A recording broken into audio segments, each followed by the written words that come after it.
Hi hello ನಮಸ್ಕಾರ ಎಲ್ಲರಿಗೂ. Welcome back to my ಚಾನಲ್ಗೆ ಎಲ್ಲರಿಗೂ ಸ್ವಾಗತ.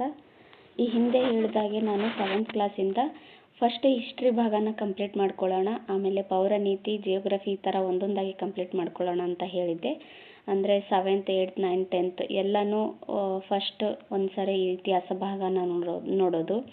ಆಮೇಲೆ ಮತ್ತೆ ಪೌರನೀತಿ 7th ರಿಂದ 10th ತನಕ ಮತ್ತೆ ಸ್ಟಾರ್ಟ್ ಮಾಡೋದು, ಈ ಥರ ಮಾಡ್ತೀನಿ ಅಂತ ಹೇಳಿದ್ದೆ. ಸೊ ಹಾಗೆ 7th ಕ್ಲಾಸ್ ಕಂಪ್ಲೀಟ್ ಆಯಿತು ಇತಿಹಾಸ ಭಾಗ. ಈಗ 8th ಕ್ಲಾಸಲ್ಲಿ ಇತಿಹಾಸ ಭಾಗನ ಸ್ಟಾರ್ಟ್ ಮಾಡ್ತಾ ಇದ್ದೀನಿ. ಸೊ ಫಸ್ಟ್ ಪಾಠ ಯಾವುದು ಬರುತ್ತೆ, ಆಧಾರಗಳು ಅನ್ನೋ ಪಾಠನ ಬರುತ್ತೆ. ಸೊ ನೋಡೋಣ ಆಧಾರಗಳು ಅನ್ನೋ ಪಾಠನ. Okay, good afternoon everyone. Class start ಮಾಡೋಣ ಬನ್ನಿ. ಆಧಾರಗಳು ಅನ್ನೋ ಪಾಠ ಬಂದಿದೆ. ಓಕೆ, ಚರಿತ್ರೆ ರಚನೆಗೆ ಆಧಾರಗಳು ಏಕೆ ಬೇಕು, ಆಧಾರಗಳು ಎಂದರೆ ಏನು ಎನ್ನುವ ಪ್ರಶ್ನೆ ಬಹಳ ಮುಖ್ಯವಾದದ್ದು. ನೋಡಿ, ಚರಿತ್ರೆನ ರಚನೆಗೆ ಆಧಾರಗಳು ಎದಕ್ಕೆ ಬೇಕು, ಆಮೇಲೆ ಆಧಾರಗಳು ಅಂದರೆ ಏನು ಅಂತ ತಿಳ್ಕೊಳ್ಳೋದು ತುಂಬಾ ಇಂಪಾರ್ಟೆಂಟ್ ಆಗುತ್ತೆ. ಸೊ ಮಾನವನ ಗತಕಾಲದ ಚರಿತ್ರೆ ರಚನೆಗೆ ಬೇಕಾದ ಮೂಲ ಸಾಮಗ್ರಿಗಳನ್ನು ಆಧಾರಗಳು ಅಂತ ಕರೀತಾರೆ. ಇವುಗಳು ಆಯಾ ಕಾಲಮಾನದ ಬದುಕಿನ ವಿವಿಧ ಆಯಾಮಗಳ ಬಗೆಗೆ ವಿವರಗಳನ್ನು ನೀಡುತ್ತವೆ. ನೋಡಿ, ಆಯಾ ಕಾಲಮಾನದ ಹಿಂದಿನಿಂದಲೂ ಯಾವ ಕಾಲಮಾನದಲ್ಲಿ ಮನುಷ್ಯರು ಯಾವ ರೀತಿಯಾಗಿ ಬದುಕಿದ್ರು, ಅವರು ಯಾವೆಲ್ಲ ವಸ್ತುಗಳನ್ನು ಯೂಸ್ ಮಾಡಿದ್ರು ಅನ್ನೋದನ್ನೆಲ್ಲ ತಿಳ್ಕೊಳ್ಳೋದಕ್ಕೆ ನಮಗೆ ವಿವರಗಳನ್ನು ನೀಡ್ತವೆ ಈ ಆಧಾರಗಳು. ಗತಿಸಿ ಹೋದ ಸಂಗತಿಗಳನ್ನು ಸಂಬಂಧಿಸಿದ ಆಧಾರಗಳನ್ನು ವಿಶ್ಲೇಷಿಸುವ ಮೂಲಕ ಇತಿಹಾಸಕಾರರು ಕಟ್ಟಿಕೊಡುತ್ತಾರೆ. ಅಂದರೆ ಗತಿಸಿ ಹೋದ ಸಂಗತಿಗಳನ್ನು ಈ ಆಧಾರಗಳಿಗೆ ಸಂಬಂಧ ಮಾಡಿ, ಅಂದರೆ ಆಧಾರಗಳಿಗೆ ಸಂಬಂಧಿಸಿದ ಹಾಗೇನೆ ಇತ್ತು ಈ ಆಧಾರಗಳು ಸಿಗ್ತಾವಲ್ಲ, ಕೆಲವೊಂದಿಷ್ಟು ಶಾಸನಗಳಾಗಿರಬಹುದು, ಈ ಕೋಟೆಗಳಾಗಿರಬಹುದು, ಅರಮನೆಗಳಾಗಿರಬಹುದು, ಇವುಗಳನ್ನೆಲ್ಲ ನೋಡಿದಾಗ ಏನಾಗುತ್ತೆ, ಅಲ್ಲಿ ಈ ರೀತಿಯಾದ ಆಡಳಿತ ನಡೀತಾ ಇತ್ತು, ಅಲ್ಲಿ ಈ ರೀತಿಯಾದ ಜನರು ವಾಸ ಮಾಡ್ತಾ ಇದ್ರು, ಜನರು ಸುಖಕರವಾಗಿ ವಾಸ ಮಾಡ್ತಾ ಇದ್ರು, ಅಲ್ಲಿ ಜಾಸ್ತಿ ಹವಳ ಮುತ್ತು ರತ್ನಗಳು ಸಿಕ್ಕರೆ ಇಲ್ಲಿ ಜನರು ಸುಖಕರವಾಗಿ ವಾಸ ಮಾಡ್ತಾ ಇದ್ರು, ಈ ಥರ ಏನೋ ಸಿಗುತ್ತೆ ಒಂದಿಷ್ಟು ಆಧಾರಗಳು. ಅದ್ರ ಮೂಲಕ ನಮಗೆ ಗೊತ್ತಾಗುತ್ತೆ. ಕೆಲವೊಮ್ಮೆ ನಿಖರ ಆಧಾರಗಳು ದೊರಕದಿದ್ದಾಗ ಲಭ್ಯವಿರುವ ಆಧಾರಗಳ ಮೇಲೆ ಊಹೆಗಳನ್ನು ಮಾಡಲಾಗುತ್ತೆ. ನೋಡಿ, ನಿಖರ ಆಧಾರಗಳು ಸಿಗದೇ ಇದ್ದಾಗ ನಾವು ಊಹೆ ಮಾಡ್ಬೋದು. ಯಾವುದೋ ಒಂದು ಆಧಾರ ಸಿಕ್ಕಿದಾಗ ಈ ರೀತಿಯಾಗಿರಬಹುದು ಅಂತ ನಮಗೆ ಊಹೆ ಮಾಡ್ಕೊಳ್ಳೋದಕ್ಕಾಗುತ್ತೆ. ಬಟ್ ಅದು ನಿಜ ಆಗಿರೋದಿಲ್ಲ, ಊಹೆ ಮಾಡಬಹುದಷ್ಟೇ. ಮಾನವನ ಚರಿತ್ರೆಯು ಅತ್ಯಂತ ಸಂಕೀರ್ಣವಾದದ್ದು. ಹೀಗಾಗಿ ಆಕರಗಳನ್ನು ವಿಶ್ಲೇಷಿಸುವಾಗ ವಿವಿಧ ಇತಿಹಾಸಕಾರರು ಭಿನ್ನ ಭಿನ್ನ ದೃಷ್ಟಿಕೋನಗಳಲ್ಲಿ ಅರ್ಥೈಸುವುದುಂಟು. ಬೇರೆ ಬೇರೆ ಇತಿಹಾಸಕಾರರು ಬೇರೆ ಬೇರೆ ರೀತಿಯಾದ ಆಲೋಚನೆಗಳನ್ನು ಅರ್ಥೈಸ್ಕೊಳ್ತಾರೆ. ವಿಶ್ಲೇಷಣೆಗಳು ನಿರಂತರವಾಗಿ ನಡೆಯುತ್ತಿರುತ್ತವೆ ಮತ್ತು ಹೊಸ ತಿಳುವಳಿಕೆಗಳು ಹೊರಬರುತ್ತವೆ. ಗತವನ್ನು ಯಾರೂ ಬಲ್ಲವರಾಗಿರುವುದಿಲ್ಲ, ಆದರೆ ಗತದ ಬಗೆಗಿನ ತಿಳುವಳಿಕೆಗಳು ಹೊಸ ಹೊಸ ದೃಷ್ಟಿಕೋನದಲ್ಲಿ ಬರ್ತಾ ಇರ್ತವೆ. ನೋಡಿ, ಇತಿಹಾಸದ ಬಗ್ಗೆ ನಿರಂತರವಾಗಿ ಸಂಶೋಧನೆ ಮಾಡ್ತಾನೆ ಬರ್ತಾರೆ, ಆದರೆ ಗತಕಾಲವನ್ನು ನಾವು ಅಲ್ಲಿ ಹೋಗಿ ನೋಡಿರೋದಕ್ಕೆ ಸಾಧ್ಯ ಇರೋದಿಲ್ಲ. ಆದರೆ ಗತಕಾಲದ ಅನುಭವವನ್ನು ಅಥವಾ ಗತಕಾಲದ ಸಂಗತಿಗಳನ್ನು ಈ ಆಧಾರದ ಮೂಲಕ ನಮಗೆ ತಿಳಿಸಿಕೊಡೋದಕ್ಕೆ ಏನೋ ಒಂದು ಸಹಕಾರಿಯಾಗುತ್ತೆ. ಇತಿಹಾಸವೆಂದರೆ ಕೇವಲ ಇತಿಹಾಸವೆಂದರೆ ಕೇವಲ ಚಾರಿತ್ರಿಕ ವ್ಯಕ್ತಿಗಳು, ಘಟನೆಗಳು, ನಿರ್ದಿಷ್ಟ ಹೋರಾಟಗಳ ಮೇಲ್ನೋಟದ ವಿವರಗಳನ್ನು ಅಧ್ಯಯನ ಮಾಡುವುದಷ್ಟೇ ಅಲ್ಲ, ಮಾನವನ ವಿಕಾಸದ ವಿವಿಧ ಹಂತಗಳು ರೂಪುಗೊಳ್ಳುವುದರ ಹಿಂದಿನ ಸಂಕೀರ್ಣ ಪ್ರಕ್ರಿಯೆಗಳನ್ನು ಅರಿತುಕೊಳ್ಳುವುದಾಗಿದೆ. ಇತಿಹಾಸ ಅಂದ್ರೇನು? ಕೇವಲ ಚಾರಿತ್ರಿಕ ವ್ಯಕ್ತಿಗಳಾಗಿರಬಹುದು, ಘಟನೆಗಳಾಗಿರಬಹುದು, ನಿರ್ದಿಷ್ಟ ಹೋರಾಟಗಳ ಮೇಲ್ನೋಟವನ್ನು ಅಂದರೆ ನಿರ್ದಿಷ್ಟ ಹೋರಾಟಗಳ ಬಗ್ಗೆ ತಿಳ್ಕೊಳ್ಳೋದಷ್ಟೇ ಅಲ್ಲ,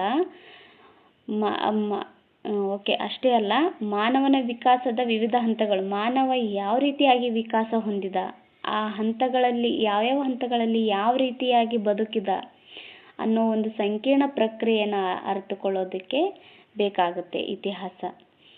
ಈ ಪ್ರಕ್ರಿಯೆಗಳನ್ನು ಅರಿಯಲು ವಿವಿಧ ಬಗೆಯ ಆಕಾರಗಳನ್ನು ಇತಿಹಾಸಕಾರರು ಬಳಸಿಕೊಳ್ಳುತ್ತಾರೆ. ದಾಖಲೆಗಳನ್ನು ಕಲೆ ಹಾಕಿ ಅಧ್ಯಯನ ಮಾಡಿ ವಿಶ್ಲೇಷಣೆಗೆ ಒಳಪಡಿಸುವ ಮೂಲಕವೇ ಸತ್ಯಕ್ಕೆ ಹತ್ತಿರವಾದ ವಸ್ತುನಿಷ್ಠ ಅಂದರೆ ಆಬ್ಜೆಕ್ಟಿವಿಟಿ ಇತಿಹಾಸವನ್ನು ಇತಿಹಾಸಕಾರರು ಕಟ್ಟಿಕೊಡುತ್ತಾರೆ. ಸುಮ್ಮನೆ ಊಹಾತ್ಮಕವಾಗಿ ಹೇಳೋದ್ರಿಂದ ನಿಜವಾದ ಇತಿಹಾಸ ತಿಳಿಯೋದಿಲ್ಲ. ವಿವಿಧ ಬಗೆಯ ಆಕರಗಳನ್ನು ಇತಿಹಾಸಕಾರರು ಬಳಸಿಕೊಂಡು ದಾಖಲೆಗಳನ್ನು ಕಲೆ ಹಾಕಿ ಅಧ್ಯಯನ ಮಾಡಿ ಅದನ್ನು ವಿಶ್ಲೇಷಣೆಗೆ ಒಳಪಡಿಸಿದಾಗ ಮಾತ್ರ ಒಂದು ವಸ್ತುನಿಷ್ಠ ಇತಿಹಾಸವನ್ನು ತಿಳ್ಕೊಳ್ಳೋದಕ್ಕೆ ನಮಗೆ ಸಹಾಯಕವಾಗುತ್ತೆ. ಸಂಶೋಧನಾ ವಿಧಾನ ವೈಜ್ಞಾನಿಕವಾದಷ್ಟು ಇತಿಹಾಸದ ಬರಹಗಳು ಮೌಲ್ಯಯುತವಾಗಿರ್ತವೆ. ನೋಡಿ, ಸಂಶೋಧನೆ ವಿಧಾನಗಳು ಏನಾಗ್ತವೆ, ವೈಜ್ಞಾನಿಕವಾದಷ್ಟು ಏನಾಗುತ್ತೆ, ಇತಿಹಾಸದ ಬರಹಗಳು ಮೌಲ್ಯಯುತವಾಗ್ತವೆ, ಅಂದರೆ ವಸ್ತುನಿಷ್ಠವಾಗ್ತವೆ. ಇತಿಹಾಸದ ಸಂಶೋಧಕರಿಗೆ ಸಂಶೋಧನಾ ವಿಧಾನಗಳ ತರಬೇತಿಯು ಅಗತ್ಯವಾಗಿರುತ್ತೆ.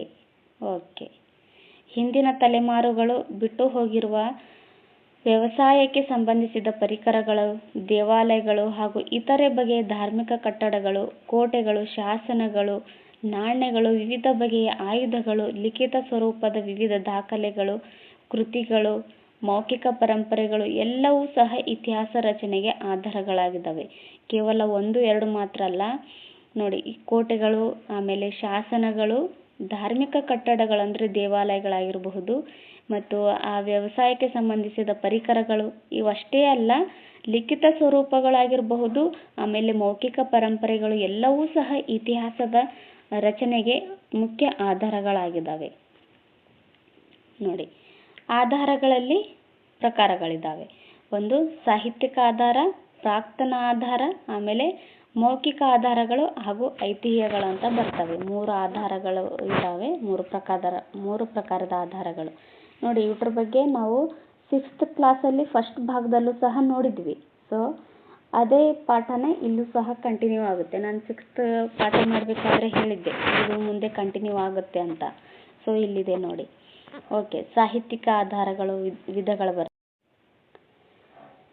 ಸಾಹಿತ್ಯಿಕ ಆಧಾರಗಳಲ್ಲಿ ವಿಧಗಳಿದ್ದಾವೆ. ದೇಶೀಯ ಸಾಹಿತ್ಯ, ಆಮೇಲೆ ವಿದೇಶಿಯ ಸಾಹಿತ್ಯ. ನಮ್ಮ ದೇಶದ ಸಾಹಿತಿಗಳು ರಚಿಸಿರ್ತಕ್ಕಂಥ ಸಾಹಿತ್ಯವನ್ನು ದೇಶೀಯ ಸಾಹಿತ್ಯ ಅಂತ ಕರಿತೀವಿ. ವಿದೇಶಿಗರು ರಚಿಸಿರ್ತಕ್ಕಂಥ ಸಾಹಿತ್ಯವನ್ನು ವಿದೇಶಿ ಸಾಹಿತ್ಯ ಅಂತ ಕರಿತೀವಿ. ಅವ್ರ ಬಗ್ಗೆ ಕೆಳಗಡೆ ಇರ್ತದೆ, ನೋಡೋಣ. ಪ್ರಾಕ್ತನ ಆಧಾರಗಳು ಅಂತ ಬರುತ್ತೆ. ಪ್ರಾಕ್ತನ ಆಧಾರಗಳೇನು ಅಂದ್ರೇನು? ಶಾಸನಗಳು, ಸ್ಮಾರಕಗಳು, ಆಮೇಲೆ ನಾಣ್ಯಗಳು, ಭೂ ಉತ್ಖನನಗಳು, ಇವುಗಳು ಪ್ರಾಕ್ತನ ಆಧಾರಗಳು ಅಂತ ಕರೀತಾರೆ. ಓಕೆ, ನೆಕ್ಸ್ಟ್ ನೋಡೋಣ. ಸಾಹಿತ್ಯಿಕ ಆಧಾರದ ಬಗ್ಗೆ ಎಕ್ಸ್ಪ್ಲನೇಷನ್ ಕೊಟ್ಟಿದ್ದಾರೆ, ನೋಡೋಣ. ಸಾಹಿತ್ಯಿಕ ಆಧಾರಗಳು. ಲಿಖಿತ ರೂಪದ ಸಾಹಿತ್ಯವನ್ನು ದೇಶೀಯ ಸಾಹಿತ್ಯ ಮತ್ತು ವಿದೇಶಿಯ ಸಾಹಿತ್ಯ ಎಂಬುದಾಗಿ ವಿಂಗಡಿಸಬಹುದು. ಲಿಖಿತ ರೂಪದಲ್ಲಿರ್ತವೆ. ಈ ಲಿಖಿತ ರೂಪದಲ್ಲಿರ್ತಕ್ಕಂಥದ್ದು ನಮಗೇನಾಗುತ್ತೆ, ತುಂಬ ಅಕ್ಯುರೇಟ್ ಆಗಿ ಇತಿಹಾಸವನ್ನು ತಿಳ್ಕೊಳ್ಳೋದಕ್ಕೆ ಸಹಾಯಕವಾಗ್ತವೆ. ಆಯಾ ಕಾಲಘಟ್ಟವನ್ನು ಲಿಖಿತ ಸಾಹಿತ್ಯವನ್ನು ಕಟ್ಟಿಕೊಡುತ್ತವೆ. ಅವು ನೇರವಾಗಿ ಚರಿತ್ರೆಯನ್ನು ನಿಖರವಾಗಿ ಹೇಳದಿದ್ದರೂ ಅವುಗಳು ಆಯಾ ಕಾಲಘಟ್ಟದ ಚರಿತ್ರೆಯನ್ನು ಪ್ರತಿಬಿಂಬಿಸುತ್ತವೆ. ಏನು, ಈ ಲಿಖಿತ ಸಾಹಿತ್ಯಗಳು ನಮಗೆ ನೇರವಾಗಿ ನಿಖರವಾಗಿ ಎಕ್ಸಾಕ್ಟಾಗಿ ಹೇಳಿಲ್ಲ ಅಂದರೂ ಸಹ ಅವೇನಾಗ್ತವೆ, ಆ ಕಾಲದ ಚರಿತ್ರೆಯನ್ನು ಪ್ರತಿಬಿಂಬಿಸ್ತವೆ. ವಿವಿಧ ಬಗೆಯ ವಿಶ್ಲೇಷಣೆಗಳ ಮೂಲಕ ಸಾಹಿತ್ಯಗಳು ಕಟ್ಟಿಕೊಡುವ ಸತ್ಯಗಳನ್ನು ಇತಿಹಾಸಕಾರರು ವಿಶ್ಲೇಷಿಸಿದ್ದಾರೆ. ಫಸ್ಟ್ ಒನ್ ಬರುತ್ತೆ ದೇಶೀಯ ಸಾಹಿತ್ಯ ಅಂತೇಳಿ.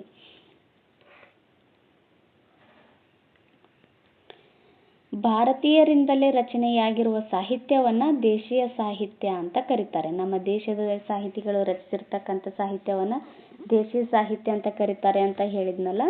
ಸೊ ಭಾರತೀಯರಿಂದ ರಚನೆಯಾಗಿರುವ ಸಾಹಿತ್ಯವನ್ನು ದೇಶೀಯ ಸಾಹಿತ್ಯ ಅಂತ ಕರೆಯಲಾಗುತ್ತೆ. ಬರಹ ರೂಪವನ್ನು ಪಡೆದಿರುವ ಎಲ್ಲ ಭಾರತೀಯ ಭಾಷೆಗಳಲ್ಲೂ ಈ ಸಾಹಿತ್ಯವನ್ನು ಕಾಣುತ್ತೇವೆ. ಸಂಸ್ಕೃತ, ಪ್ರಾಕೃತ, ಕನ್ನಡ, ತಮಿಳು, ತೆಲುಗು, ಮರಾಠಿ ಮುಂತಾದ ಎಲ್ಲ ಭಾರತೀಯ ಭಾಷೆಗಳು ಈ ಬಗೆಯ ಶ್ರೀಮಂತ ಸಾಹಿತ್ಯ ಪರಂಪರೆಯನ್ನು ಹೊಂದಿವೆ. ನೋಡಿ, ಎಲ್ಲ ಭಾಷೆಗಳು ಏನಾಗಿದ್ದಾವೆ, ಒಂದು ಶ್ರೀಮಂತ ಸಾಹಿತ್ಯ ಪರಂಪರೆಯನ್ನು ಹೊಂದಿದ್ದಾವೆ. ನೋಡಿ, ವಿಶಾಖದತ್ತನ ಮುದ್ರ ರಾಕ್ಷಸ, ಕಲ್ಲಣನ ರಾಜತರಂಗಿಣಿ, ಅಶ್ವಘೋಷನ ಬುದ್ಧಚರಿತ, ಕೌಟಿಲ್ಯನ ಅರ್ಥಶಾಸ್ತ್ರ, ಹಾಲನ ಗಾಥಾ ಸಪ್ತಸತಿ ಅಂತ ಬರುತ್ತೆ. ಹಾಲ ಈತ ರಾಜ ಇದ್ದಾನೆ. ಮತ್ತು ಬಾಣಭಟ್ಟನ ಹರ್ಷಚರಿತ, ಚಾಂದ್ ಬರ್ದಾಯಿಯ ಪೃಥ್ವಿರಾಜ್ ರಾಸೋ. ಚಾಂಬರ್ದಾಯಿಯ ಕೃತಿ ಬರೀತಾರೆ ಪೃಥ್ವಿರಾಜ ರಾಸೋ. ಆಮೇಲೆ ಪಂಪನ ವಿಕ್ರಮಾರ್ಜುನ ವಿಜಯಂ. ಆಮೇಲೆ ಸಂಗಮ್ ಸಾಹಿತ್ಯದ ಬೌದ್ಧ ಸಾಹಿತಿಗಳಾದ ತ್ರಿಪಿಟಕಗಳು. ಆಮೇಲೆ ಅಮೋಘವರ್ಷನ ಆಸ್ಥಾನದಲ್ಲಿದ್ದ ಶ್ರೀ ವಿಜಯನ ವಿಕ್ರಮಾರ್ಜುನ ವಿಜಯ. ನೋಡಿ, ವಿಕ್ರಮಾರ್ಜುನ ವಿಜಯದಲ್ಲಿ ಏನಾಗುತ್ತೆ,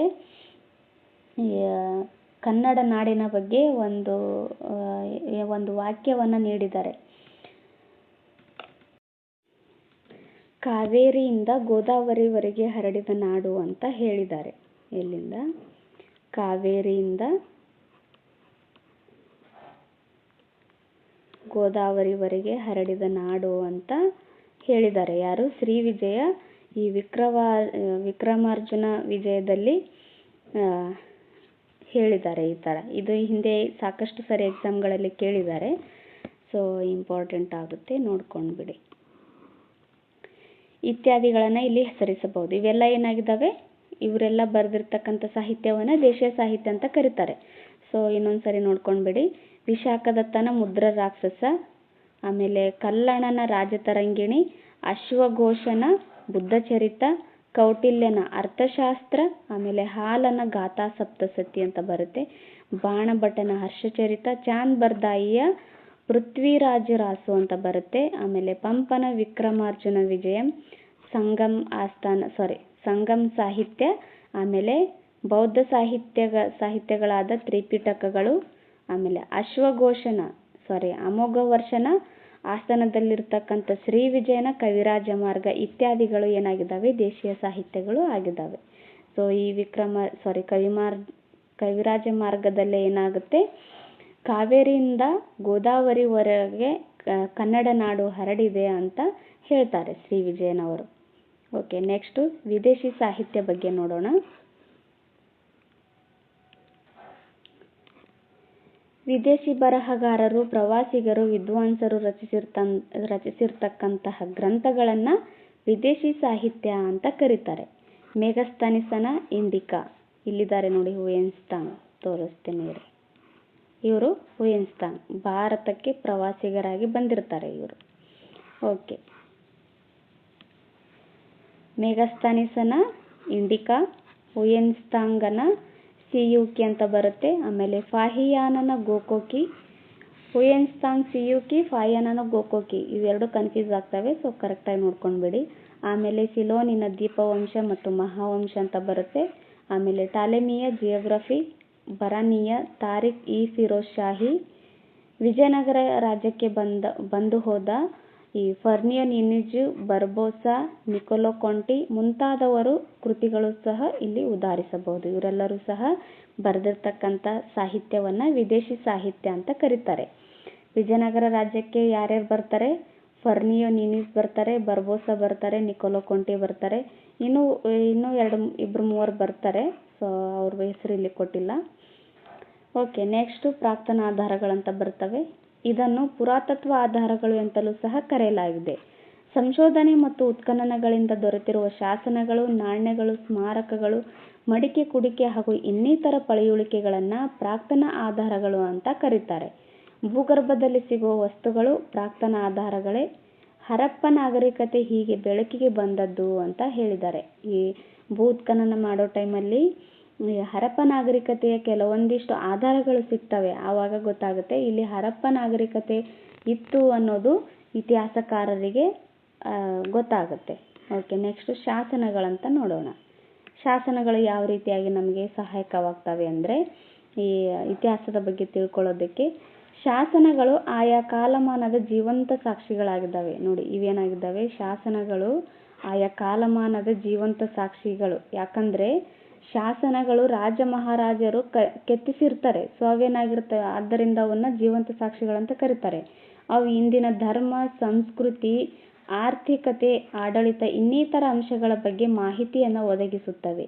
ನಮ್ಮ ದೇಶದಲ್ಲಿ ನಮಗೆ ದೊರೆತಿರುವ ಅತ್ಯಂತ ಪ್ರಾಚೀನ ಶಾಸನವು ಮೌರ್ಯ ಚಕ್ರವರ್ತಿ ಅಶೋಕನು ಹೊರಡಿಸಿದ ಶಾಸನವಾಗಿದೆ.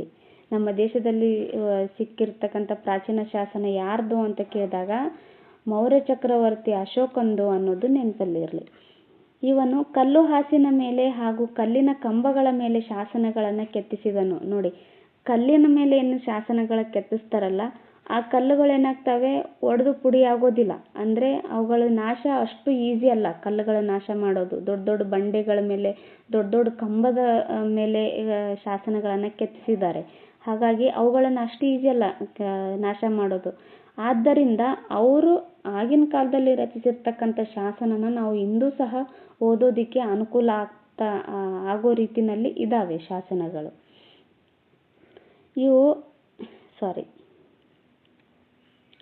ಇವನ ಶಾಸನಗಳು ಭಾರತದ ಹಲವೆಡೆ ದೊರೆತಿವೆ. ಇವು ಬಹುತೇಕವಾಗಿ ಬ್ರಾಹ್ಮಿ ಲಿಪಿ ಮತ್ತು ಖರೋಷ್ಠಿ ಲಿಪಿಗಳಲ್ಲಿ ಪ್ರಾಕೃತ ಭಾಷೆಯಲ್ಲಿದ್ದಾವೆ. ನೋಡಿ, ಬ್ರಾಹ್ಮಿ ಲಿಪಿ, ಖರೋಷ್ಠಿ ಲಿಪಿ. ಭಾಷೆ ಅಂತ ಬಂದಾಗ ಪ್ರಾಕೃತ ಭಾಷೆಯಲ್ಲಿ ಇದ್ದಾವೆ.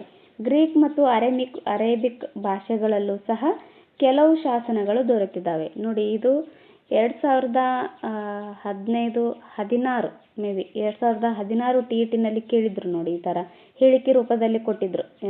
ಅಶೋಕನ ಶಾಸನಗಳು ಬ್ರಾಹ್ಮಿ ಲಿಪಿ, ಖರೋಷ್ಠಿ ಲಿಪಿನಲ್ಲಿದ್ದಾವೆ, ಆಮೇಲೆ ಪ್ರಾಕೃತ ಭಾಷೆಯಲ್ಲಿದ್ದಾವೆ, ಗ್ರೀಕ್ ಮತ್ತು ಅರೇಮಿಕ್ ಭಾಷೆಗಳಲ್ಲೂ ಸಹ ಸಿಗ್ತವೆ ಅಂತ ಹೇಳಿ ಮೇಲ್ಗಡೆ ಕೊಟ್ಟಿದ್ರು. ಇವುಗಳಲ್ಲಿ ಎಷ್ಟು ಸರಿ ಎಷ್ಟು ತಪ್ಪು ಅಂತ.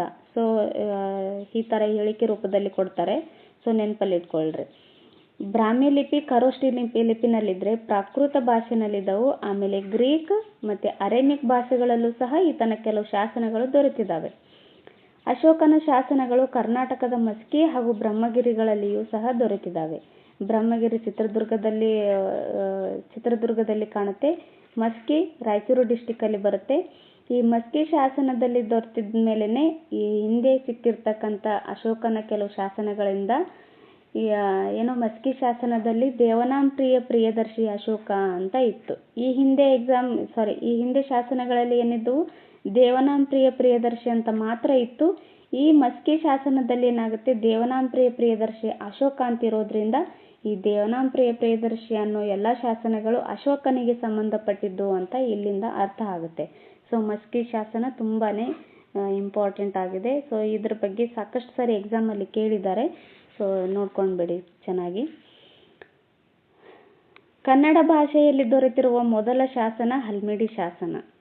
ಕನ್ನಡ ಭಾಷೆಯಲ್ಲಿ ಮೊದಲ ಶಾಸನ ಯಾವುದು ಅಂದರೆ ಹಲ್ಮಿಡಿ ಶಾಸನ. ಇದು ಕದಂಬ ಮನೆತನಕ್ಕೆ ಸೇರಿದ ದೊರೆ ಕಾಕುತ್ಸವರ್ಮನ ಆಡಳಿತಾವಧಿಯಲ್ಲಿ ರಚಿತವಾಗಿದೆ. ಯಾರು? ದೊರೆ ಕಾಕುತ್ಸವರ್ಮನ ಆಡಳಿತಾವಧಿಯಲ್ಲಿ ರಚನೆಯಾಗಿದೆ ಈ ಹಲ್ಮಿಡಿ ಶಾಸನ. ಸಮುದ್ರಗುಪ್ತನ ಅಲಹಾಬಾದ್ ಸ್ತಂಭ ಶಾಸನ, ಇಮ್ಮಡಿ ಪುಲಕೇಶಿಯ ಐಹೊಳೆ ಶಾಸನ, ಖಾರವೇಲನ ಹತ್ತಿಗುಂಪ ಶಾಸನ, ಚೋಳರ ಉತ್ತರ ಮೇರೂರು ಶಾಸನ ಮುಂತಾದವು ಮಹತ್ವ ಇತಿಹಾಸ ರಚನೆಯಲ್ಲಿ ಹಿರಿದಾದುದಾಗಿದೆ. ಉತ್ತರ ಮೇರೂರು ಶಾಸನ ಇವೇನು ಈ ಪಂಚಾಯತ್ ರಾಜ್ ಸಿಸ್ಟಮ್ ಬಗ್ಗೆ ಹೇಳ್ತವೆ ಚೋಳರ ಶಾಸನಗಳು. ಆಮೇಲೆ ಇಮ್ಮಡಿ ಪುಲಕೇಶಿ ಐಹೊಳೆ ಶಾಸನ ಈತನ ದಿಗ್ವಿಜಯಗಳ ಬಗ್ಗೆ ಹೇಳುತ್ತೆ. ಆಮೇಲೆ ಸಮುದ್ರಗುಪ್ತನ ಅಲಹಾಬಾದ್ ಸ್ತಂಭ ಶಾಸನ ಕೂಡ ಈತನ ದಿಗ್ವಿಜಯದ ಬಗ್ಗೆ ಹೇಳುತ್ತೆ. ಓಕೆ, ಇವೆಲ್ಲ ಶಾಸನಗಳಿಂದ ಏನಾಗುತ್ತೆ, ಆಯಾ ರಾಜರು ಯಾವ ರೀತಿಯಾಗಿ ಹೋರಾಟ ಮಾಡಿದ್ರು, ಆಡಳಿತ ವ್ಯವಸ್ಥೆ ಯಾವ ರೀತಿಯಾಗಿತ್ತು, ಅವರ ಪರಾಕ್ರಮ ಯಾವ ರೀತಿಯಾಗಿತ್ತು ಅನ್ನೋದಕ್ಕೆ ತಿಳ್ಕೊಳ್ಳೋದಕ್ಕೆ ನಮಗೆ ಶಾಸನಗಳು ತುಂಬ ಇಂಪಾರ್ಟೆಂಟ್ ಆಗ್ತವೆ. ಆದ್ದರಿಂದ ಅವಕ್ಕೆ ಜೀವಂತ ಸಾಕ್ಷಿ ಅಂತ ಕರೀತಾರೆ ಇತಿಹಾಸಕಾರರು. ಓಕೆ, ನೆಕ್ಸ್ಟ್ ನಾಣ್ಯಗಳ ಬಗ್ಗೆ ನೋಡೋಣ. ನಾಣ್ಯಗಳ ಸ್ವರೂಪ, ವಿಕಾಸ ಹಾಗೂ ಬೆಳವಣಿಗೆಯ ಬಗ್ಗೆ ತಿಳಿಸಿಕೊಡುವ ಅಧ್ಯಯನವೇ ನಾಣ್ಯಶಾಸ್ತ್ರವಾಗಿದೆ. ಬೇರೆ ಬೇರೆ ಲೋಹಗಳನ್ನು ಬಳಸಿ ನಾಣ್ಯಗಳನ್ನು ಟಂಕಿಸಲಾಗಿದೆ. ಅಂದರೆ ಈ ನಾಣ್ಯಗಳೇನಾಗ್ತವೆ, ಆಯಾ ಕಾಲದಲ್ಲಿ ಯಾವ ರೀತಿಯಾದ ಲೋಹ ಯಥೇಚ್ಛವಾಗಿ ಸಿಗ್ತಾ ಇತ್ತು, ಯಾವ ಪ್ರದೇಶದಲ್ಲಿ ಯಾವ ಲೋಹ ಜಾಸ್ತಿ ಬಳಸ್ತಾ ಇದ್ರು, ಅಲ್ಲಿನ ಆರ್ಥಿಕತೆ ಯಾವ ರೀತಿಯಾಗಿತ್ತು ಅನ್ನೋದಕ್ಕೆ ನಮಗೆ ನಾಣ್ಯಗಳು ತುಂಬ ಇಂಪಾರ್ಟೆಂಟ್ ಆಗುತ್ತವೆ. ಇವು ಚರಿತ್ರೆಯನ್ನು ರಚಿಸುವಲ್ಲಿ ಬಹುಮುಖ್ಯ ಪಾತ್ರವನ್ನು ವಹಿಸುತ್ತವೆ. ನಾಣ್ಯಗಳ ಅಧ್ಯಯನವು ಅವುಗಳನ್ನು ಹೊರಡಿಸಿದ ರಾಜರ ಅಧಿಕಾರದ ಸಂಕೇತಗಳೂ ಆಗಿದ್ದು, ಅವರ ಕಾಲಮಾನ, ಆಗಿನ ಧರ್ಮ, ಸಂಸ್ಕೃತಿ, ಆಡಳಿತ, ಸಾಮಾಜಿಕ ಹಾಗೂ ಆರ್ಥಿಕ ಸ್ಥಿತಿಯ ಬಗ್ಗೆ ತಿಳಿಸಿಕೊಡುವಲ್ಲಿ ಸಹಾಯಕವಾಗ್ತವೆ. ನೋಡಿ, ನಾಣ್ಯಗಳೇನಾಗ್ತವೆ, ಆಯಾ ರಾಜರ ಅಧಿಕಾರದ ಸಂಕೇತಗಳು ಆಗಿರ್ತವೆ. ಆಮೇಲೆ ಅವರ ಕಾಲಮಾನ, ಆಗಿನ ಧರ್ಮ, ಸಂಸ್ಕೃತಿ, ಆಡಳಿತ, ಸಾಮಾಜಿಕ ಹಾಗೂ ಆರ್ಥಿಕ ಸ್ಥಿತಿಯ ಬಗ್ಗೆನೂ ಸಹ ತಿಳ್ಕೊಳ್ಳೋದಕ್ಕೆ ನಮಗೆ ನಾಣ್ಯಗಳು ತುಂಬ ಸಹಾಯಕವಾಗ್ತವೆ. ಸಮುದ್ರಗುಪ್ತನು 7 ಪ್ರಕಾರದ ಚಿನ್ನದ ನಾಣ್ಯಗಳನ್ನು ಹೊರಡಿಸಿದ್ದನು. ನೋಡಿ, ಸಮುದ್ರಗುಪ್ತ 7 ಪ್ರಕಾರದ ಚಿನ್ನದ ನಾಣ್ಯಗಳನ್ನು ಹೊರಡಿಸ್ತಾನೆ. ಹಾಗೆಯೇ ಆತನ ಒಂದು ನಾಣ್ಯದ ಮೇಲೆ ಆತ ವೀಣೆ ನುಡಿಸ್ತಾ ಇರುವಂಥ ಚಿತ್ರ ಇದೆ. ಅದರಿಂದ ಏನಾಗುತ್ತೆ, ಸಮುದ್ರಗುಪ್ತನ ಒಬ್ಬ ಕವಿ ಅನ್ನೋದು, ಒಬ್ಬ ಸಂಗೀತ ಪ್ರಿಯನು ಅನ್ನೋದು ಸಹ ನಮಗೆ ತಿಳಿಸ್ಕೊಡುತ್ತೆ. ಬೆಂಗಳೂರಿನಲ್ಲಿ ರೋಮನ್ ನಾಣ್ಯಗಳು ದೊರೆತಿದ್ದು 2000 ವರ್ಷಗಳ ಹಿಂದೆಯೇ ರೋಮನ್ ದೇಶದೊಂದಿಗೆ ವ್ಯಾಪಾರ ಸಂಪರ್ಕ ಇತ್ತು ಎಂಬುದು ತಿಳಿಯುತ್ತದೆ. ನೋಡಿ, ಬೆಂಗಳೂರಲ್ಲಿ ರೋಮನ್ ನಾಣ್ಯಗಳು ಸಿಕ್ಕಿರೋದ್ರಿಂದ ನಮಗೇನಾಗುತ್ತೆ, 2000 ವರ್ಷಗಳ ಹಿಂದೆನೇ ಈ ರೋಮನ್ ದೇಶದೊಂದಿಗೆ ವ್ಯಾಪಾರ ಸಂಪರ್ಕ ಇತ್ತು ಇಲ್ಲಿ ಅನ್ನೋದು ನಮಗೆ ತಿಳ್ಕೊಳ್ಳೋದಕ್ಕೆ ಸಹಾಯಕವಾಗುತ್ತೆ. ಓಕೆ, ನೆಕ್ಸ್ಟ್ ಸ್ಮಾರಕಗಳು ಬರ್ತವೆ. ಪ್ರಾಕ್ತನ ಆಧಾರಗಳಲ್ಲಿ ಸ್ಮಾರಕಗಳು ಅತ್ಯಂತ ಮಹತ್ವದ್ದಾಗಿವೆ. ಭಾರತದ ಸಾಂಸ್ಕೃತಿಕ ಪರಂಪರೆಯ ಜೀವಂತ ಸಾಕ್ಷಿಗಳಾಗಿ ಉಳಿದುಕೊಂಡ ಕಟ್ಟಡಗಳನ್ನು ಸ್ಮಾರಕಗಳು ಅಂತ ಕರೀತಾರೆ. ನೋಡಿ, ಸ್ಮಾರಕಗಳೇನಾಗಿದ್ದಾವೆ, ಇಂದಿನವರೆಗೂ ಸಹ ಜೀವಂತ ಉದಾಹರಣೆಗಳು ಸ್ಮಾರಕಗಳಾಗಿರ್ಬೋದು, ಕಟ್ಟಡಗಳಾಗಿರ್ಬೋದು. ಫಾರ್ ಎಕ್ಸಾಂಪಲ್ ತಾಜ್ ಮಹಲ್ ಅಂತ ಇಟ್ಕೊಳ್ರಿ. ತಾಜ್ ಮಹಲ್, ಆಮೇಲೆ ಬೇರೆ ಬೇರೆ ಕೋಟೆ ಕೊತ್ತಲಗಳಾಗಿರ್ಬೋದು, ಎಲ್ಲನೂ ಸಹ ನಮಗೆ ಜೀವಂತ ಸಾಕ್ಷಿಗಳಾಗಿದ್ದಾವೆ. ಆಯಾ ಕಾಲದಲ್ಲಿ ಯಾವ ರೀತಿಯಾಗಿತ್ತು ಅನ್ನೋದು ನಮಗೆ, ಯಾವ ರೀತಿಯಾಗಿ ಅವರು ಈ ಸಂಸ್ಕೃತಿ ಕಟ್ಟಡಗಳಿಗೆ, ಕಲೆ ಮತ್ತು ವಾಸ್ತುಶಿಲ್ಪಕ್ಕೆ ಯಾವ ರೀತಿಯಾಗಿ ಪ್ರೋತ್ಸಾಹ ನೀಡ್ತಾ ಇದ್ರು, ಯಾವ ರೀತಿಯಾಗಿ ಬೆಳಕಿಗೆ ತರ್ತಾ ಇದ್ರು, ಅವರು ಯಾವ ಒಂದು ಶೈಲಿಗಳನ್ನು ಅಳವಡಿಸ್ಕೊತಾ ಇದ್ರು, ಎಲ್ಲದನ್ನೂ ಸಹ ತಿಳ್ಕೊಳ್ಳೋದಕ್ಕೆ ನಮಗೆ ಸ್ಮಾರಕಗಳು ಅತಿ ಮುಖ್ಯವಾಗ್ತವೆ. ಉದಾಹರಣೆಗೆ ದೇವಾಲಯ, ಬಸದಿ, ಚೈತ್ಯಾಲಯ, ಸ್ತೂಪ, ಅರಮನೆ, ಕೋಟೆ, ಮೂರ್ತಿ ಶಿಲ್ಪ ಮುಂತಾದವು ಏನಾಗಿದ್ದಾವೆ, ಸ್ಮಾರಕಗಳಿಗೆ ಉದಾಹರಣೆಗಳಾಗಿದ್ದಾವೆ. ಇವು ಆಯಾ ಕಾಲಘಟ್ಟದ ಸಾಮಾಜಿಕ, ರಾಜಕೀಯ, ಧಾರ್ಮಿಕ ಸ್ಥಿತಿಗತಿಗಳು, ತಂತ್ರಜ್ಞಾನ ಮುಂತಾದ ವಿಷಯಗಳನ್ನು ತಿಳಿದುಕೊಳ್ಳುವಲ್ಲಿ ಸಹಾಯಕವಾಗಿದ್ದಾವೆ. ನೋಡಿ, ಅವರು ಯಾವ ರೀತಿಯಾದ ತಂತ್ರಜ್ಞಾನ ಅಳವಡಿಸ್ಕೊತಾ ಇದ್ರು, ಯಾವ ರೀತಿಯಾದ ತಂತ್ರಜ್ಞಾನ ಯೂಸ್ ಮಾಡಿಕೊಂಡು ಕಟ್ಟಡಗಳನ್ನು ಕಟ್ತಾ ಇದ್ರು ಅನ್ನೋದನ್ನು ಸಹ ನಮಗೆ ತಿಳ್ಕೊಳ್ಳೋದಕ್ಕೆ ಸಹಾಯಕವಾಗ್ತವೆ. ಅಶೋಕನ ಸ್ತಂಭಗಳು, ಅಜಂತ, ಎಲ್ಲೋರ, ಎಲಿಫೆಂಟಾ ಗುಹೆಗಳ ಶಿಲ್ಪಗಳು, ಆಮೇಲೆ ಬಾದಾಮಿ, ಐಹೊಳೆ ಪಟ್ಟದಕಲ್ಲು ಇಲ್ಲಿನ ಸ್ಮಾರಕಗಳು ಭಾರತದ ಭವ್ಯ ಪರಂಪರೆಯ ಕುರುಹುಗಳಾಗಿದ್ದಾವೆ. ನೋಡಿ, ಅಜಂತ, ಎಲ್ಲೋರ, ಎಲಿಫೆಂಟಾ ಗುಹೆಗಳು, ಈ ಬಾದಾಮಿ, ಐಹೊಳೆ ಪಟ್ಟದಕಲ್ಲು. ನೋಡಿ, ನಮ್ಮ ಭಾರತದಲ್ಲಿರ್ತಕ್ಕಂಥ ಎಷ್ಟೋ ಸ್ಮಾರಕಗಳೇನಾಗಿದ್ದಾವೆ, ವಿಶ್ವ ಪಾರಂಪರಿಕ ಪಟ್ಟಿಯಲ್ಲಿ ಸೇರ್ಪಡೆಯಾಗಿ ಜನಮನ್ನಣೆಯನ್ನು ಗಳಿಸಿದೆ. ಹಾಗೆಯೇ ವಿದೇಶಿಗರು, ತುಂಬ ಜನ ವಿದೇಶಿಗರನ್ನು ಆಕರ್ಷಿಸುವಂಥ ಕಟ್ಟಡಗಳು ಸಹ, ಸ್ಮಾರಕಗಳು ನಮ್ಮಲ್ಲಿ ಇದ್ದಾವೆ. ಮೆಹರೌಲಿಯ ಉಕ್ಕಿನ ಸ್ತಂಭ ಮತ್ತು ವಿಜಯಪುರದ ಗೋಲಗುಮ್ಮಟ, ಪಿಸುಮಾತಿನ ಮೊಗಶಾಲೆ ಆ ಕಾಲದ ವಿಜ್ಞಾನ ಮತ್ತು ತಂತ್ರಜ್ಞಾನದ ಪ್ರಬುದ್ಧತೆಗೆ ಸಾಕ್ಷಿಗಳಾಗಿದ್ದಾವೆ. ನೋಡಿ, ಮೆಹರೌಲಿಯ ಉಕ್ಕಿನ ಕಂಪನಿ ಐತಲ್ಲ, ಇದು ಗುಪ್ತರ ಕಾಲದಲ್ಲಿ ರಚನೆಯಾಗಿರುತ್ತೆ. ಇದು ಇನ್ನೂ ಸಹ ಒಂದು ಚೂರು ತುಕ್ಕಿಡ್ದಿಲ್ಲ, ಅದಕ್ಕೇನೋ ಪ್ರೊಟೆಕ್ಷನ್ ಏನೂ ಇಲ್ಲ, ಬಯಲಿಗೆ ಇದೆ. ಅಂದರೆ ಬಿಸಿಲು, ಗಾಳಿ, ಮಳೆ ಎಲ್ಲನೂ ಬಡಿಯುತ್ತೆ, ಅದಕ್ಕೆ ಬಡಿದ್ರೂ ಸಹ ಏನೂ ಆಗಿಲ್ಲ, ಒಂದು ಚೂರು ತುಕ್ಕಿಡ್ದಿಲ್ಲ. ಆ ರೀತಿಯಾದ ತಂತ್ರಜ್ಞಾನನ ಯೂಸ್ ಮಾಡಿಕೊಂಡು ಅವರು ಆ ಕಬ್ಬಿಣದ ಕಂಬನ, ಉಕ್ಕಿನ ಸ್ತಂಭವನ್ನು ಅಲ್ಲಿ ನಿರ್ಮಿಸಿದ್ದಾರೆ. ಹಾಗೆ ವಿಜಯಪುರದ ಗೋಳಗುಮ್ಮಟದಲ್ಲಿ ಏನಿದೆ, ಪಿಸುಮಾತಿನ ಮೊಗಶಾಲೆ ಅಂತ ಇದೆ. ಇದು ಸಹ ಆ ಕಾಲದ ವಿಜ್ಞಾನ ಮತ್ತು ತಂತ್ರಜ್ಞಾನದ ಪ್ರಬುದ್ಧತೆಗೆ ಸಾಕ್ಷಿಗಳಾಗಿದ್ದಾವೆ. ಓಕೆ, ವಿಜಯಪುರದ ಗೋಲಗುಮ್ಮಟ, ಆಗ್ರಾದ ತಾಜ್ ಮಹಲ್ ಮುಂತಾದವು ಕೇವಲ ಸ್ಮಾರಕಗಳಾಗಿರದೆ ಅಂದಿನ ಕಾಲಘಟ್ಟದ ಸೃಜನಶೀಲತೆ, ತಾಂತ್ರಿಕತೆ ಮತ್ತು ವೈಜ್ಞಾನಿಕ ತಿಳುವಳಿಕೆಗೆ ಬೆಳಕು ಚೆಲ್ಲುತ್ತವೆ. ಇವೆಲ್ಲ ಏನಾಗಿದ್ದಾವೆ, ಅಂದಿನ ಕಾಲದಲ್ಲಿ ಯಾವ ರೀತಿಯಾಗಿ ಸೃಜನಶೀಲರಿದ್ದರು ಆ ಕಾಲಘಟ್ಟದಲ್ಲಿ, ಆಮೇಲೆ ತಾಂತ್ರಿಕತೆ ಯಾವ ರೀತಿಯಾಗಿತ್ತು, ಅವರಿಗೆ ವೈಜ್ಞಾನಿಕ ತಿಳುವಳಿಕೆ ಯಾವ ರೀತಿಯಾಗಿತ್ತು ಅನ್ನೋದಕ್ಕೆ ಇವುಗಳೇನಾಗಿದ್ದಾವೆ, ಜೀವಂತ ಸಾಕ್ಷಿಗಳಾಗಿದ್ದಾವೆ. ಓಕೆ, ನೆಕ್ಸ್ಟ್ ನೋಡೋಣ. ಭೂತ್ಖನನಗಳಂತ ಬರ್ತವೆ. ಭೂತ್ಖನನಗಳು ಭೂಮಿಯಲ್ಲಿ ಹುದುಗಿ ಹೋಗಿರುವ ಅವಶೇಷಗಳನ್ನು ವೈಜ್ಞಾನಿಕ ಕ್ರಮಗತಿಯಲ್ಲಿ ಅಗೆದು ತೆಗೆಯುವುದೇ ಭೂತ್ಖನನವಾಗಿದೆ. ವೈಜ್ಞಾನಿಕ ಕ್ರಮಗತಿಯಲ್ಲಿ ಅಂದರೆ ವೈಜ್ಞಾನಿಕ ರೀತಿಯಲ್ಲಿ ಅಗಿತಾರಲ್ಲ, ಅದನ್ನು ಭೂತ್ಖನನ ಅಂತ ಕರೀತಾರೆ. ಉದಾಹರಣೆಗೆ ಭೀಂಬೆಟ್ಕ, ಸಂಗನಕಲ್ಲು ಮುಂತಾದ ಕಡೆಗಳಲ್ಲಿ ನಡೆಸಿದ ಭೂತ್ಖನನಗಳಿಂದಾಗಿ ಶಿಲಾಯುಗ ಸಂಸ್ಕೃತಿಯ ಇತಿಹಾಸ ಮತ್ತು ಹರಪ್ಪ, ಮೊಹೆಂಜೊದಾರೋ ಮುಂತಾದ ಕಡೆಗಳಲ್ಲಿ ನಡೆಸಿದ ಭೂತ್ಖನನಗಳಲ್ಲಿ ದೊರೆತ ಅವಶೇಷಗಳಿಂದ ಸಿಂಧೂ ನಾಗರಿಕತೆಯ ಇತಿಹಾಸವನ್ನು ಪುನರ್ರಚಿಸಲಾಗಿದೆ. ಈ ಬಿಂಬೆಟ್ಕ ಆಗಿರ್ಬೋದು, ಸಂಗನಕಲ್ಲುಗಳಲ್ಲಿ ಮುಂತಾದ ಕಡೆಗಳಲ್ಲಿ ಏನು ಭೂತ್ಖನನ ನಡೆಸ್ತಾರಲ್ಲ, ಅಲ್ಲಿ ಸಿಕ್ಕಿರ್ತಕ್ಕಂಥ ಶಿಲಾಯುಗಗಳು ಮತ್ತು ಸಂಸ್ಕೃತಿ ಇತಿಹಾಸ ಮತ್ತು ಹರಪ್ಪ ಮೊಹೆಂಜೋದಾರೋ ಮುಂತಾದ ಕಡೆಗಳಲ್ಲಿ ನಡೆಸಿದ ಭೂತ್ಖನನಗಳು ಸಿಗ್ತಾವಲ್ಲ, ಅವುಗಳನ್ನು ಕಂಪೇರ್ ಮಾಡ್ಕೊಂಡು ನೋಡಿದಾಗ ಗೊತ್ತಾಗುತ್ತೆ ಸಿಂಧೂ ನಾಗರಿಕತೆ ಅನ್ನೋ ಇತಿಹಾಸ ಪುನರ್ರಚನೆಯಾಗುತ್ತೆ. ಓಕೆ, ನೆಕ್ಸ್ಟು ಇಲ್ಲಿದೆ ನೋಡಿ, ಭೂತ್ಖನನ ಮಾಡ್ತಾರೆ ಈ ರೀತಿಯಾಗಿ. ಮೌಖಿಕ ಆಧಾರಗಳು ಹಾಗೂ ಐತಿಹ್ಯಗಳಂತ ಬರ್ತವೆ. ಮೌಖಿಕ ಪರಂಪರೆಯು ಮಾನವ ಸಮಾಜದ ನೆನಪುಗಳ ಚರಿತ್ರೆಯೂ ಹೌದು. ಮಾನವ ಸಮಾಜದ ನೆನಪುಗಳ ಚರಿತ್ರೆಯೂ ಹೌದು. ಯಾಕಂದರೆ ಇವು ಮೌಖಿಕವಾಗಿರ್ತವೆ, ಯಾವುದೇ ರೀತಿಯಾದ ಬರವಣಿಗೆ ರೂಪ ಇರೋದಿಲ್ಲ. ಸೊ ಇಂದು ಭಾರತದ ಬಹುಮುಖಿ ಪರಂಪರೆಯನ್ನು ಅರ್ಥ ಮಾಡಿಕೊಳ್ಳಲು ಮೌಖಿಕ ಆಕಾರಗಳನ್ನು ಬಳಸಿಕೊಳ್ಳಲಾಗುತ್ತಿದೆ. ಅನಾದಿ ಕಾಲದಿಂದಲೂ ಮಾನವನು ತನ್ನ ಅನುಭವ ಹಾಗೂ ನೆನಪುಗಳನ್ನು ಹಾಡು, ಕಾವ್ಯ, ಲಾವಣಿಗಳ ರೂಪದಲ್ಲಿ ಮೌಖಿಕವಾಗಿ ತಲೆಮಾರಿನಿಂದ ತಲೆಮಾರಿಗೆ ಉಳಿಸಿಕೊಂಡು ಬಂದಿದ್ದಾರೆ. ನೋಡಿ, ಅನಕ್ಷರಸ್ಥರಾಗಿರ್ತಾರೆ ಇವರೇನು ಮಾಡ್ತಾರೆ, ಬರವಣಿಗೆ ರೂಪದಲ್ಲಿ ಬರೆದಿಡೋದಕ್ಕಾಗೋದಿಲ್ಲ. ಆ ಕಾಲದಲ್ಲಿರ್ತಕ್ಕಂಥ ಅವರು ನೋಡಿರ್ತಕ್ಕಂಥ ಸಮಾಜವನ್ನು, ಅವರ ಅನುಭವವನ್ನು ಅವ್ರೇನು ಮಾಡ್ತಾರೆ, ಹಾಡು, ಕಾವ್ಯ, ಆಮೇಲೆ ಲಾವಣಿಗಳ ಮೂಲಕ ಅವರ ನೆನಪುಗಳನ್ನು ಮೌಖಿಕವಾಗಿ ತಲೆಮಾರಿನಿಂದ ತಲೆಮಾರಿಗೆ ಉಳಿಸ್ಕೊಳ್ತಾ ಬಂದಿದ್ದಾರೆ. ಮೌಖಿಕ ಸಾಹಿತ್ಯವು ಸ್ಥಳೀಯ ಇತಿಹಾಸವನ್ನು ತಿಳಿಯಲು ಸಹಾಯಕವಾಗಿದೆ. ಈ ಒಂದು ಪ್ರದೇಶದ ಇತಿಹಾಸವನ್ನು ತಿಳ್ಕೊಳ್ಳೋದಕ್ಕೆ ನಮಗೇನಾಗುತ್ತೆ, ಆ ಸ್ಥಳೀಯ ಇತಿಹಾಸವನ್ನು ತಿಳ್ಕೊಳ್ಳೋದಕ್ಕೆ ಮೌಖಿಕ ಸಾಹಿತ್ಯ ಸಹಾಯಕವಾಗುತ್ತೆ. ಚಿತ್ರದುರ್ಗದ ನಾಯಕರು ಕೆಂಪೇಗೌಡ, ಟಿಪ್ಪು ಸುಲ್ತಾನ್, ಸಂಗೊಳ್ಳಿ ರಾಯಣ್ಣ, ಕಿತ್ತೂರು ರಾಣಿ ಚೆನ್ನಮ್ಮ, ಸಿಂಧೂರು ಲಕ್ಷ್ಮಣ, ಮೆಡೋಸ್ ಟೇಲರ್ ಮುಂತಾದವರ ಬಗ್ಗೆ ವಿಪುಲ ಮೌಖಿಕ ಸಾಹಿತ್ಯಗಳು ಇದ್ದಾವೆ. ಇವುಗಳಿಂದ ಏನಾಗುತ್ತೆ, ಅವರ ಬಗ್ಗೆ ತಿಳ್ಕೊಳ್ಳೋದಕ್ಕೆ ನಮಗೊಂದಿಷ್ಟು ಸಹಾಯಕವಾಗ್ತವೆ.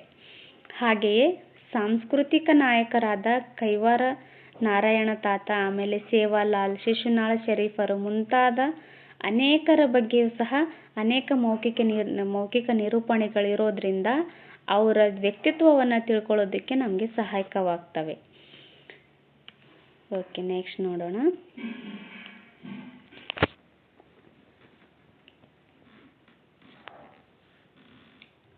ಅನೇಕ ಬುಡಕಟ್ಟುಗಳು, ಅಕ್ಷರ ಕಲಿಕೆಯಿಂದ ದೂರ ಉಳಿದಿದ್ದ ಸಮುದಾಯಗಳು ತಮ್ಮ ಅನುಭವಗಳನ್ನು ತಮ್ಮ ಮೌಖಿಕ ಸಾಹಿತ್ಯದಲ್ಲಿ ಉಳಿಸಿಕೊಂಡಿವೆ.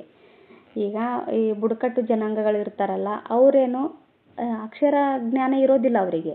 ಅಕ್ಷರ ಕಲಿಕೆಯಿಂದ ದೂರ ಉಳಿದಿರ್ತಕ್ಕಂಥ ಸಮುದಾಯಗಳು ಏನು ಮಾಡ್ತವೆ, ತಮ್ಮ ಅನುಭವಗಳನ್ನು ತಮ್ಮ ಮೌಖಿಕ ಸಾಹಿತ್ಯದಲ್ಲಿ, ಅಂದರೆ ಹಾಡುಗಳ ಮೂಲಕ, ಕಾವ್ಯಗಳ ಮೂಲಕ, ಲಾವಣಿಗಳ ಮೂಲಕ ಅವುಗಳ ಹಾಡ್ಕೊಂತು ಇಂದು ಸಹ ನಾವು ಆ ಹಾಡುಗಳಿಂದ ನೋಡ್ತೀವಿ. ಭಾರತದ ಬಹುತೇಕ ಪ್ರದೇಶಗಳು ವ್ಯಕ್ತಿ, ಘಟನೆ, ಪರಂಪರೆಗಳ ಕುರಿತಾದ ಐತಿಹ್ಯಗಳಿವೆ. ಐತಿಹ್ಯಗಳನ್ನು ಸ್ಥಳ ಪುರಾಣಗಳೆಂದು ಸಹ ಕರೀತಾರೆ. ಸ್ಥಳ ಪುರಾಣಗಳಂತನೂ ಸಹ ಕರೀತಾರೆ. ಸಾಮಾನ್ಯವಾಗಿ ಚರಿತ್ರೆಯ ಅಧ್ಯಯನಕ್ಕೆ ಇವು ನಿಖರ ಮಾಹಿತಿಯನ್ನು ನೀಡುವುದಿಲ್ಲ.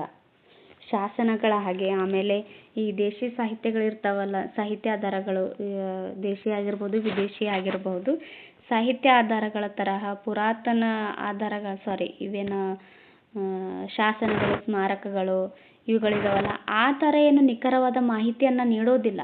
ಆದರೆ ಆ ಸ್ಥಳೀಯ ಪ್ರಜ್ಞೆಯನ್ನು ನಮಗೆ ಪಡೆಯೋದಕ್ಕೆ, ಆ ಸ್ಥಳೀಯದ ಜ್ಞಾನವನ್ನು ಪಡೆಯೋದಕ್ಕೆ, ಸ್ಥಳೀಯ ಸಮಾಜದ ಬಗ್ಗೆ ತಿಳಿಯೋದಕ್ಕೆ ನಮಗೇನಾಗುತ್ತೆ, ಇವುಗಳು ಸ್ವಲ್ಪ ಸಹಾಯಕವಾಗ್ತವೆ. ಇವು ನೀಡುವ ಪರೋಕ್ಷ ಮಾಹಿತಿಗಳಿಂದ ಇತಿಹಾಸವನ್ನು ರಚಿಸುವ ಯತ್ನವನ್ನು ಇತ್ತೀಚೆಗೆ ಇತಿಹಾಸಕಾರರು ಮಾಡುತ್ತಿದ್ದಾರೆ. ಇವುಗಳೇನಾಗಿದ್ದಾವೆ, ಮೌಖಿಕ ಸಾಹಿತ್ಯ ಪರೋಕ್ಷ ಆಧಾರಗಳಾಗಿದ್ದಾವೆ. ಅಂದರೆ ಪರೋಕ್ಷವಾಗಿ ಮಾಹಿತಿಯನ್ನು ನೀಡ್ತವೆ. ಇದರಿಂದ ಇತಿಹಾಸಕಾರರು ಇತಿಹಾಸ ರಚನೆ ಮಾಡೋದಕ್ಕೆ ಪ್ರಯತ್ನವನ್ನು ಮಾಡ್ತಾ ಇದ್ದಾರೆ. ಇವು ಸಮಾಜದಲ್ಲಿದ್ದ ನಂಬಿಕೆಗಳನ್ನು ತಿಳಿಸ್ತವೆ. ಆಮೇಲೆ ವ್ಯಕ್ತಿಯ ವೈಭವವನ್ನು ಅಥವಾ ಸ್ಥಳದ ಮಹಿಮೆಯನ್ನು ಈ ಐತಿಹ್ಯಗಳು ಸೂಚಿಸ್ತವೆ. ಧಾರ್ಮಿಕ ಸ್ಥಳಗಳ ಕುರಿತಾದ ಸ್ಥಳ ಪುರಾಣಗಳನ್ನು ನಾವು ಸಾಮಾನ್ಯವಾಗಿ ಹೀಗೆಯೂ ಸಹ ಕಾಣಬಹುದಾಗಿದೆ. ಧಾರ್ಮಿಕ ಪುರಾಣಗಳನ್ನು ನಾವು ಇದೇ ಥರ ನೋಡ್ತೀವಲ್ಲ, ಸೊ ಹಾಗೆಯೇ ಮೌಖಿಕ ಸಾಹಿತ್ಯಗಳು ಸಹ ಆಗಿದ್ದಾವೆ. ನಿಮಗಿದು ತಿಳಿದಿರಲ್ಲ ಅಂತ ಕೊಡ್ತಾರಲ್ಲ, ಇದು ತುಂಬಾ ಇಂಪಾರ್ಟೆಂಟ್ ಆಗ್ತವೆ. ಸೊ ಒಂದ್ಸರಿ ನೋಡ್ಕೊಂಡ್ಬಿಡಿ. C14 ಅಥವಾ ವಿಕಿರಣಶೀಲ ಇಂಗಾಲ ಅಂತ ಕರೀತಾರೆ. ಇದು ಕಾಲ ನಿಷ್ಕರ್ಷೆಯ ಒಂದು ವೈಜ್ಞಾನಿಕ ವಿಧಾನವಾಗಿದೆ. ಕಾಲ ನಿಷ್ಕರ್ಷೆ ಅಂದ್ರೇನು, ಎಷ್ಟು ವರ್ಷ ಆಯ್ತು, ಯಾವುದೋ ಒಂದು ಆ ವಸ್ತು ಸಿಗುತ್ತೆ. ಇದು ಎಷ್ಟು ವರ್ಷ ಹಳೆಯದು ಅಂತ ನಮಗೆ ತಿಳ್ಕೊಳ್ಳೋದಕ್ಕೆ ಈ C14 ವಿಧಾನದ ಮೂಲಕ ನಮಗೆ ಅಂದರೆ ತಿಳ್ಕೋಬಹುದು. ಈ ವಿಧಾನಕ್ಕೆ ಒಳಪಡಿಸುವ ಅವಶೇಷಗಳು ಜೈವಿಕ ಅಂದ್ರೇನು, ಮರ, ಗಿಡ, ಪ್ರಾಣಿ, ಪಕ್ಷಿ ಇತ್ಯಾದಿ ಜೈವಿಕ ಅಂಶಗಳಿರ್ತಾವಲ್ಲ, ಈ ಜೈವಿಕ ಪಳೆಯುಳಿಕೆಗಳಾಗಿರಬೇಕು. ಅಜೈವಿಕವಾಗಿ ಆಗಿರಬಾರ್ದು, ಈ ಜೈವಿಕ ಪಳೆಯುಳಿಕೆಗಳಾಗಿರಬೇಕು. ಪ್ರತಿಯೊಂದು ಜೀವಿಯಲ್ಲಿಯೂ ಇಂಗಾಲ 12 ಮತ್ತು ಇಂಗಾಲ 14 ಸಮ ಪ್ರಮಾಣದಲ್ಲಿ ಇರ್ತವೆ. ಪ್ರತಿಯೊಂದು ಜೀವಿಯಲ್ಲಿ ಏನಾಗುತ್ತೆ, ಈ ಇಂಗಾಲ 12 ಮತ್ತು 14 ಈಕ್ವಲ್ ಆಗಿರುತ್ತವೆ. ಜೀವಿಯು ಸತ್ತ ನಂತರವೂ ಇಂಗಾಲ 12 ಅದೇ ಪ್ರಮಾಣದಲ್ಲಿದ್ದರೆ ಇಂಗಾಲ 14 ಏನಾಗುತ್ತೆ, ಕ್ರಮೇಣ ಕ್ಷೀಣಿಸುತ್ತಾ ಬರುತ್ತಲ್ಲ, ಇದೇನಾಗುತ್ತೆ 5700 ವರ್ಷಗಳಿಗೆ ತನ್ನ ಅರ್ಧ ಪ್ರಮಾಣದಷ್ಟು ಕ್ಷೀಣಿಸುತ್ತದೆ. ಇಂಗಾಲ 14 ಏನಾಗುತ್ತೆ, 5700 ವರ್ಷಗಳಿಗೆ ತನ್ನ ಅರ್ಧ ಇಂಗಾಲವನ್ನು ಕಳೆದುಕೊಳ್ಳುತ್ತೆ. ಇಂಗಾಲ 12 ಮತ್ತು ಇಂಗಾಲ 14 ನಡುವಿನ ವ್ಯತ್ಯಾಸದ ಪ್ರಮಾಣವನ್ನು ಪ್ರಯೋಗಗಳ ಮೂಲಕ ಗುರುತಿಸಿದರೆ ಪಳೆಯುಳಿಕೆಯು ಎಷ್ಟು ವರ್ಷಗಳ ಹಳೆಯದೆಂದು ಲೆಕ್ಕಾಚಾರ ಮಾಡಬಹುದು. ಈ ವಿಧಾನದ ಮೂಲಕ 10,000 ವರ್ಷಗಳ ಹಿಂದಿನವರೆಗಿನ ಪಳೆಯುಳಿಕೆಗಳ ಕಾಲವನ್ನು ಗುರುತಿಸಬಹುದು. ನೋಡಿ, ಇಂಗಾಲ 12 ಮತ್ತು ಇಂಗಾಲ 14 ಎಲ್ಲ ಜೀವಿಗಳಲ್ಲೂ ಸಹ ಸಮ ಪ್ರಮಾಣದಲ್ಲಿರ್ತವೆ, ಈಕ್ವಲ್ ಆಗಿರ್ತದೆ. ಆದರೆ ಇಂಗಾಲ 12 ಏನಾಗುತ್ತೆ, ಅದೇ ಪ್ರಮಾಣದಲ್ಲಿದ್ದರೆ ಇಂಗಾಲ 14 ಕ್ರಮೇಣ ವರ್ಷದಿಂದ ವರ್ಷಕ್ಕೆ ಕ್ಷೀಣಿಸ್ತಾ ಬರುತ್ತೆ. ಅದು ಎಷ್ಟು ಕ್ಷೀಣಿಸುತ್ತೆ ಅಂದ್ರೆ 5700 ವರ್ಷಗಳಿಗೆ ಹಾಫ್ ಆಫ್ ದಿ ಇಂಗಾಲ 14 ಕಡಿಮೆ ಆಗುತ್ತೆ. ಅಂದರೆ ತನ್ನ ಅರ್ಧದಷ್ಟು ಇಂಗಾಲವನ್ನು ಕಳೆದುಕೊಳ್ಳುತ್ತೆ. ಇದ್ರ ಮೂಲಕ ಏನಾಗುತ್ತೆ, ಇಂಗಾಲ 14 ಮತ್ತು ಇಂಗಾಲ 12 ಎರಡನ್ನೂ ಕಂಪೇರ್ ಮಾಡಿಕೊಂಡು ಆ ಒಂದು ವಸ್ತು ಆಗಿರ್ಬೋದು ಎಷ್ಟು ವರ್ಷದ ಹಳೆಯದು ಅನ್ನೋದಕ್ಕೆ ನಮಗೆ ತಿಳ್ಕೊಳ್ಳೋದಕ್ಕೆ ಸಹಾಯಕವಾಗುತ್ತೆ. ಓಕೆ, ನೆಕ್ಸ್ಟ್ ನೋಡೋಣ. ಅಭ್ಯಾಸಗಳು ಅಂತ ಕೊಟ್ಟಿದ್ದಾರೆ. ಈ ಬಿಟ್ಟ ಸ್ಥಳಗಳನ್ನು ತುಂಬೋಣ.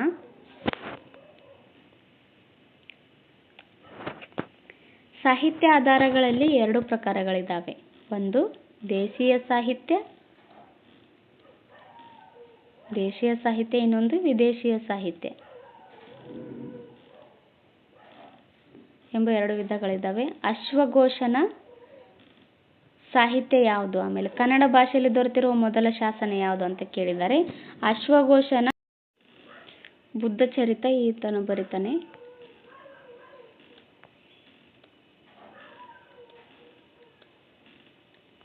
ಬುದ್ಧಚರಿತವು ಈತನ ಒಂದು ಸಾಹಿತ್ಯಕ್ಕೆ ಆಧಾರವಾಗಿದೆ. ಆಮೇಲೆ ಕನ್ನಡ ಭಾಷೆಯಲ್ಲಿ ದೊರೆತಿರುವ ಮೊದಲ ಶಾಸನ ಹಲ್ಮಿಡಿ ಶಾಸನ. ಕಾಕುತ್ಸವರ್ಮನ ಕಾಲದಲ್ಲಿ ರಚನೆಯಾಗುತ್ತೆ. ಓಕೆ, ನೆಕ್ಸ್ಟ್ ನೋಡೋಣ. ಓಕೆ, ಇದಿಷ್ಟು ಇವತ್ತಿನ ಕ್ಲಾಸ್ ಆಗಿತ್ತು. ನೆಕ್ಸ್ಟ್ ಕ್ಲಾಸಲ್ಲಿ ಈ ಭರತ ವರ್ಷ ಮತ್ತು ಭಾರತದ ಭೌಗೋಳಿಕ ಲಕ್ಷಣಗಳು ಮತ್ತು ಪ್ರಾಗೈತಿಹಾಸಿಕ ಕಾಲ ಅನ್ನೋದನ್ನು ನೋಡೋಣ. ಓಕೆ, ಇದಿಷ್ಟು ಇವತ್ತಿನ ಕ್ಲಾಸ್ ಆಗಿತ್ತು. ಯಾರೆಲ್ಲ ನನ್ನ ಕ್ಲಾಸನ್ನು ಇನ್ನೂ ಸಬ್ಸ್ಕ್ರೈಬ್ ಮಾಡ್ಕೊಂಡಿಲ್ವೋ, ನನ್ನ ಚಾನೆಲ್ನ ಇನ್ನೂ ಸಬ್ಸ್ಕ್ರೈಬ್ ಮಾಡ್ಕೊಂಡಿಲ್ವೋ, ದಯವಿಟ್ಟು ನನ್ನ ಚಾನೆಲನ್ನು ಸಬ್ಸ್ಕ್ರೈಬ್ ಮಾಡ್ಕೊಳ್ಳಿ. ಹಾಗೂ ಪ್ರೀವಿಯಸ್ ವಿಡಿಯೋಗಳನ್ನು ನೋಡಿ, ಯಾಕಂದರೆ 6ರಿಂದ ನಾನು ಕ್ಲಾಸ್ ಮಾಡ್ತಾ ಬರ್ತಾ ಇದ್ದೀನಿ. ಸೊ ಈ ಕ್ಲಾಸ್ ನಿಮಗೆ ಇಷ್ಟ ಆದರೆ ಒಂದು ಲೈಕ್ ಮಾಡಿ, ಕಮೆಂಟ್ ಮಾಡಿ ಮತ್ತು ನಿಮ್ಮ ಫ್ರೆಂಡ್ಸ್ಗಳ ಜೊತೆನೂ ಈ ವಿಡಿಯೋನ ಶೇರ್ ಮಾಡ್ಕೊಳ್ಳಿ. ಓಕೆ, ಇಷ್ಟೊತ್ತು ಈ ಕ್ಲಾಸ್ ಕೇಳಿದ್ದಕ್ಕೆ ತುಂಬ ಹೃದಯದ ಧನ್ಯವಾದಗಳು. ಸಿಗೋಣ ನೆಕ್ಸ್ಟ್ ಕ್ಲಾಸಲ್ಲಿ.